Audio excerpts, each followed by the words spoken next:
Oi, pessoal! Hoje nós vamos falar sobre a terceira fase do governo Vargas, conhecido como Estado Novo, o período ditatorial desse governo, que durou de 1937 até 1945. Como é que tudo começou, né? 1937 chegou e, com o ano, a necessidade de novas eleições, já que o mandato constitucional de Vargas estava acabando. E ele não dava muitos sinais de que queria deixar o poder, mas mesmo assim convocou novas eleições. Para as eleições, haviam 3 candidatos: o Armando Salles, que era o candidato do PRP, representante das elites paulistas, tá? E uma oposição a Vargas, se a gente se lembrar da aula sobre Revolução Constitucionalista, né? A gente vai ver que as elites paulistas eram uma oposição a Vargas. O José Américo de Almeida, escritor paraibano. Se vocês já foram ao Almeidão, tá? Esse estádio é em homenagem a ele, estádio José Américo de Almeida. Então, ele aparentemente era apoiado por Vargas, mas ali só de aparência. Na verdade, Vargas queria continuar se mantendo no poder. E o terceiro candidato era da Ação Integralista Brasileira, o Plínio Salgado. Só que, com a ajuda dos generais Eurico Gaspar Dutra e Góes Monteiro, o Getúlio começa a tramar um golpe de Estado. Então, em outubro de 1837, foi divulgado amplamente na imprensa o chamado Plano Cohen. O que era isso?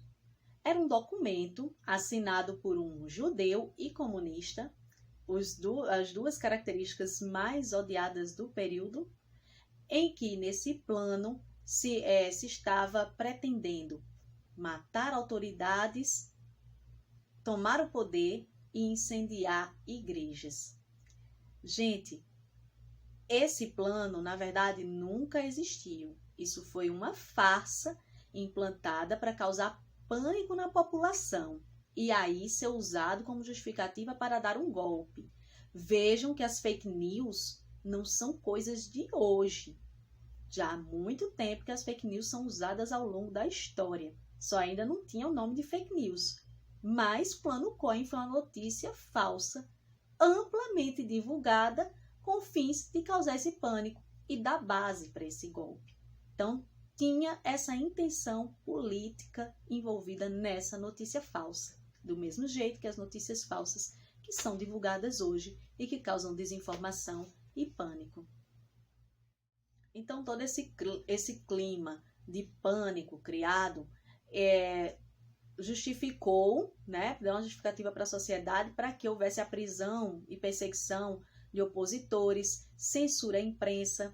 E em novembro de 1937, Getúlio Vargas fecha o Congresso Nacional, fecha as assembleias legislativas estaduais, as câmaras municipais, suspende as eleições e suspende a Constituição. E com isso ele dá o golpe de Estado, instaura um governo ditatorial conhecido como Estado Novo.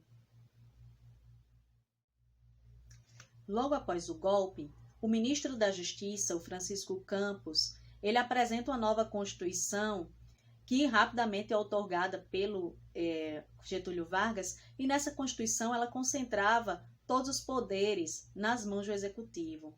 Só que essa Constituição acabou não entrando tanto em vigor porque ela precisaria ser aprovada em plebiscito. Plebiscito é uma consulta popular, né? Uma votação. E o Getúlio Vargas, com sua característica de concentrar o poder em suas mãos, né, não realizou esse plebiscito e ficou governando através de decretos-lei. Isso não é nada democrático. Nenhum governante pode governar a seu bel prazer, à sua vontade. Para ser democrático, tem que ser tudo discutido com os representantes da população. Então, quando ocorre isso, é antidemocrático. E essa atitude de Vargas foi antidemocrática. Como todos os governos autoritários, o governo de Vargas também se preocupava muito em utilizar a propaganda como instrumento de poder, né, de divulgação, de garantia do seu poder. Como assim? Em 1939, se criou o DIP, o Departamento de Informação e Propaganda.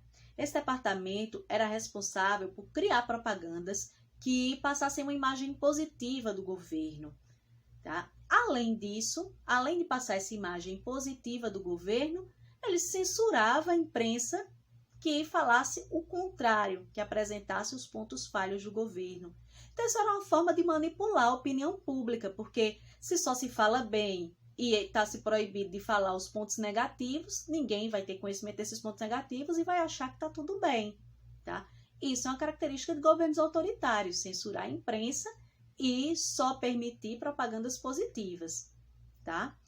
Além disso, também se criou o programa Hora do Brasil, que era um programa para divulgar os feitos da presidência. Até hoje esse programa existe, só que em outros moldes, mas é o programa Voz do Brasil. Além disso, também as manifestações em datas comemorativas, como o Dia do Trabalhador, o Dia da Revolução, de 1930, que era celebrado, o dia do aniversário do presidente, que também era feriado, tinha o desfiles cívicos em homenagem ao presidente, o 7 de setembro, todas essas datas cívicas tinham grandes desfiles, grandes comemorações, e era proibido que se colocasse as bandeiras dos estados, apenas poderia ter a bandeira do Brasil. Então, com isso, queria o quê? Enfraquecer os entes federados e exaltar apenas a unidade federativa máxima, né? Que era o governo brasileiro. Isso também é antidemocrático.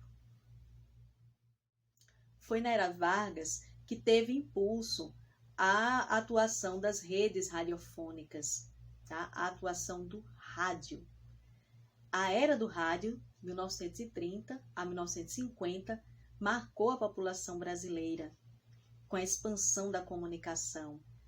Houve a facilitação da compra do aparelho, porque se cada casa tivesse um, era garantia do alcance da palavra do presidente através das ondas do rádio, através das emissoras de rádio. Então, gente, o presidente fazia amplo uso, tá, do rádio na comunicação com a população.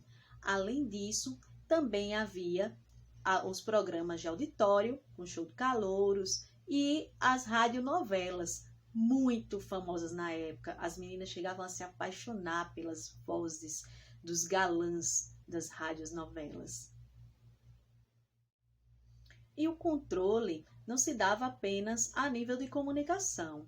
A nível da economia também, o controle estatal da economia era uma marca do governo Vargas, porque lembrando que ele era um nacionalista. Então, essa tendência dos nacionalistas era que o desenvolvimento econômico controlado pelo Estado. Então, com isso, Getúlio Vargas ele procurou agradar os dois lados da economia, as duas pontas da economia. Como assim? Ele manteve a política de valorização do café, comprando os estoques excedentes, né, para manter o preço no mercado, lembrando a lei da oferta e da procura. Se tem muito produto, o preço do produto cai. Se tem menos produto e mais procura, o preço do produto sobe. Então, quando tinha café demais, o governo comprava esse excedente para manter o preço para os cafeicultores, manter o lucro dos cafeicultores. E, ao passo que ele agradava esses cafeicultores, ele também estimulava a indústria nacional, com indústria de base, né? Estimula a indústria de base. Foi no governo dele que se criou a Companhia Siderúrgica Nacional e também a Companhia Vale do Rio Doce, que foi privatizada depois no governo Fernando Henrique Cardoso, na década de 90, e que se tornou a Vale, responsável pelas tragédias de Mariana e de Brumadinho, como vocês já acompanharam na história do Brasil recente. O Estado Novo também foi um período de grande perseguição aos opositores, com o chefe da polícia política, que é um governo autoritário, ele tem uma polícia política. Gente, a polícia ela não deve servir de proteção para o governante. ela deve servir para a proteção da população. Quando o governante usa a polícia como uma polícia política, como foi o caso de Vargas, isso também é antidemocrático. Então, ele usava essa polícia política para perseguir os seus opositores, as pessoas que eram contra o governo dele. E essas pessoas eram presas, muitas foram torturadas. Dentre as pessoas que ficaram presas por um bom tempo durante o governo Vargas, teve o escritor Graciliano Ramos, autor da obra famosíssima Vidas Secas.